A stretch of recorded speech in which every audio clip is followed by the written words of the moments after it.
Okay, so what I want to say is thank you to the conspirators since JFK who have been keeping the torch alive. Who have, I mean, I can't even imagine living through all these decades of pain and frustration with all the bullshit that you've seen that you knew was a freaking lie. Every decade going by, you see the lies and the lies and the lies. I can't even imagine. I mean, even just like 10 years was driving me insane, like crazy, like really bad. And you all have been dealing with this for like 60 plus years. I mean, I salute y'all. I salute you boomers who have seen too much, so much, and and people just probably thought you were crazy. So I just want to salute y'all. Y'all deserve all the honor, all the praise. Thank you. There's the Birch Society. What is it? Yeah, Birch Society. Edward G. Griffin, Cooper, Alex Jones, many in the past. If I miss any, please forgive me. MacArthur, who was calling communist in our country, and he was the senator calling communist in our country, and they were telling him to, just shut up and sit down. And I forgot how his life ended, but I don't think it was good.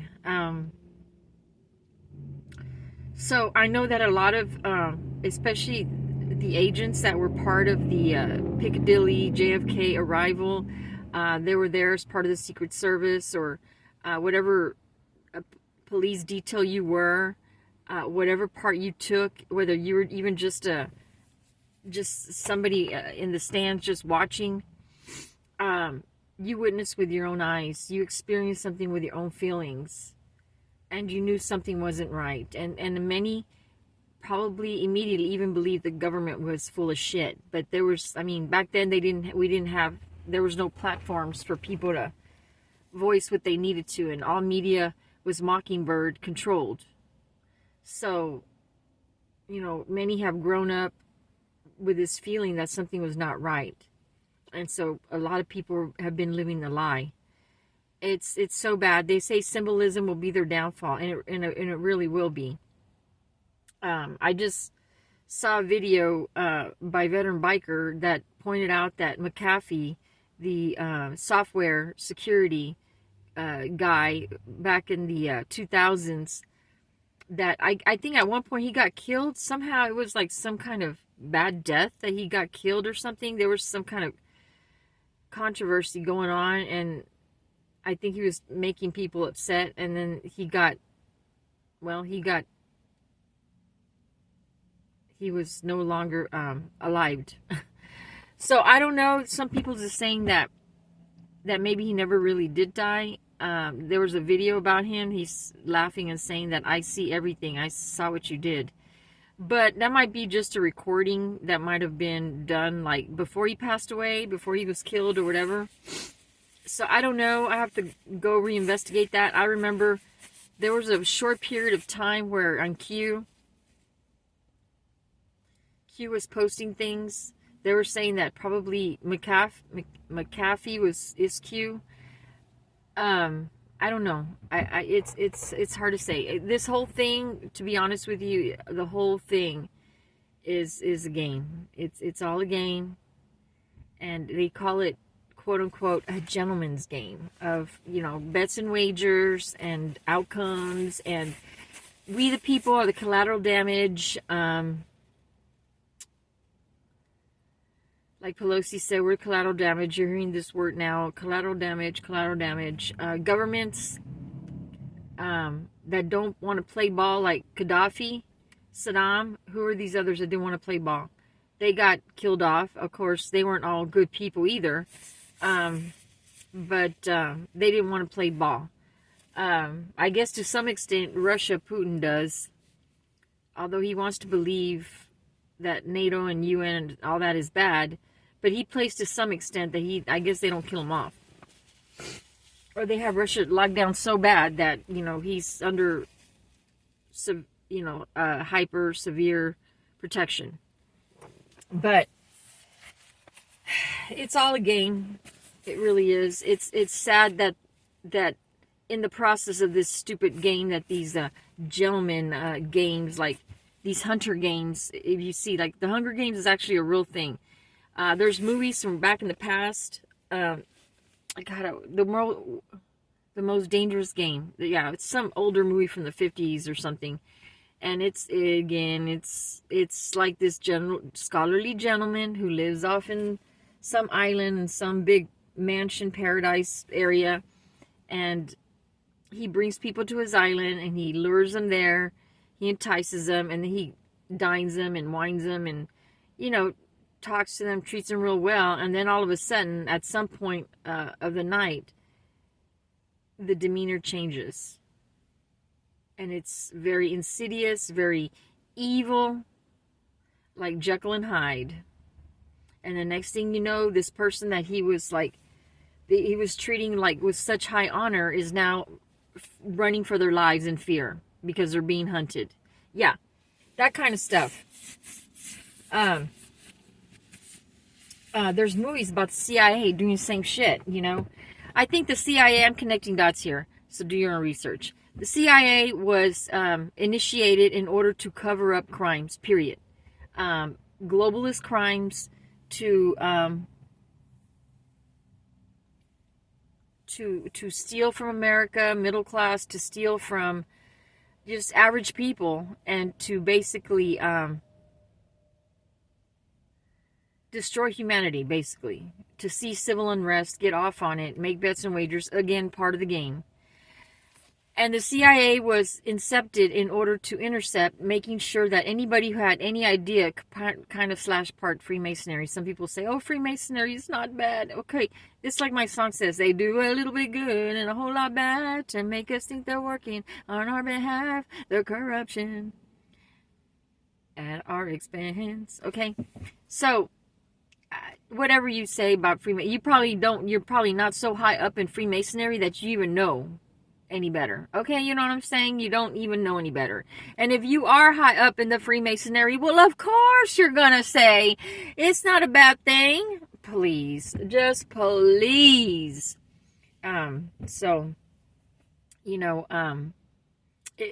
Freemasonry is like what I say. It's this gentlemanly thing, where in the front of it, the facade of it is nice and beautiful, and they treat you well, and they dine you, and they help you, and this and that. But if you get to when you get to a certain point, there's a certain turning point, if you ever get there, where you got to prove yourself more, like the blood sacrifice, whatever rituals to these demons that goes on amongst these secret societies.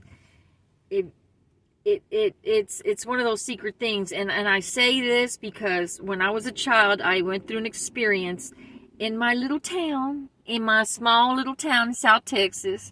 Yes, sir. I got approached. I was like, I don't know, 3 or 4. I was like 3. I think I was like 3. I was approached and asked if I wanted to dress up like a little princess. And I went somewhere, and when I got there, I thought I was going to be all, like, wonderful and exciting. When I got there, I saw that the adults, when they saw me, the expression on their face was in pure, total shock. And they were, like, big, big disappointment. And I was, like, I thought I was happy, and then I see their faces, like, pure, sheer disappointment, that it made me feel like, okay, like, what's going on here, Freemason stuff is what it was. And anyway, I think what it was is I was too young. They expected somebody maybe a little bit older. I was too young. They weren't expecting somebody as young as me to be there to do whatever ritual they were going to do. But anyway, they were going to kill me. They were going to, like, marry me off to this old geezer, is what was going to happen, or something like that. I wasn't the age that they were expecting. Like, they wanted a kid, but they didn't want the kid to be this young. Anyways, so the conspirators back then, okay, they were saying that part of JFK's detail was in their early 20s, probably just graduated out of college, and they went to go work for, Secret Service, FBI, whatever police force. And they were hired. And it was some of these police officers that say that what they witnessed did not match, like, the narrative. And so I guess maybe once they started seeing people having a bad time about trying to speak up or whatever, they just clammed up and shut up and just decided they better not do anything or say anything, because then they're going to be next. So for years and decades, they have been living with what they have been living through. So if they were like in 63, so then that means, and they had a college degree, they got hired, like fresh faces, fresh people. That means that they were probably born in 63, 50, 30. They were probably born like in the late 20s, late 20s, which would make them closer to like almost 100 years old. And there's probably less than a handful still alive to understand and witness what President Trump just did to open up the files.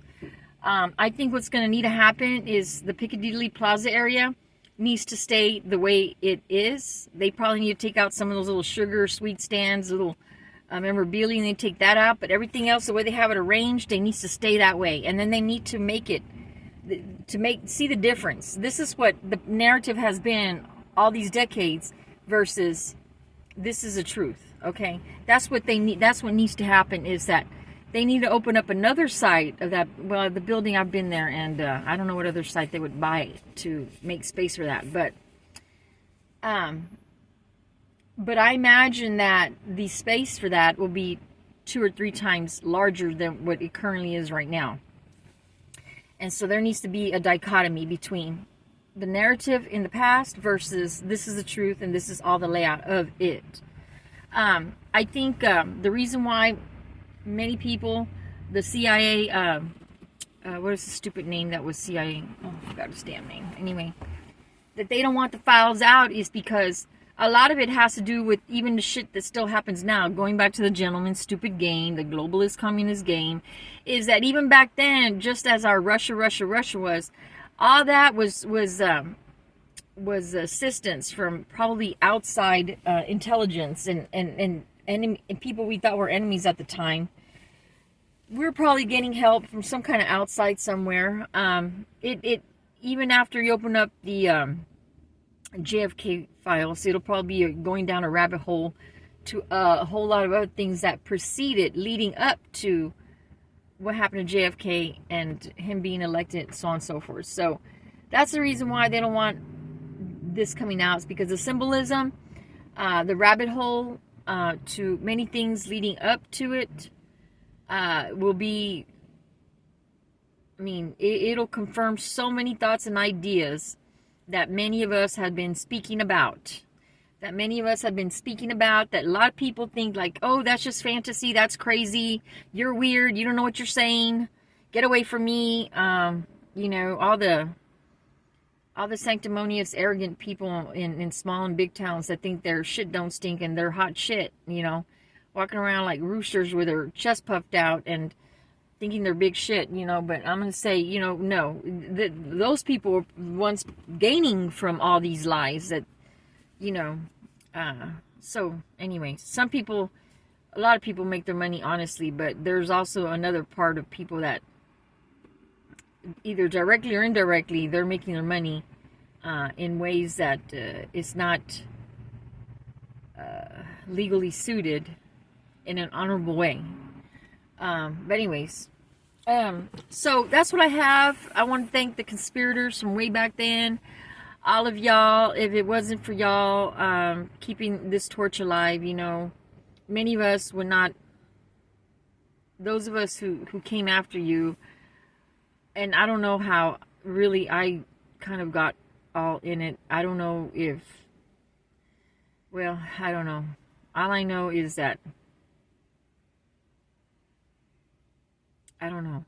All I know is I seen things myself growing up as a child that I thought was so much bullshit. And because I came from a small town, we came to North Texas, bigger town. And anyway, all along, I've noticed things, I've heard things, and so many things. I just think like our government is just full of shit. Anyway, I joined the military and I experienced what I experienced there. But anyway, my time's up. Bye.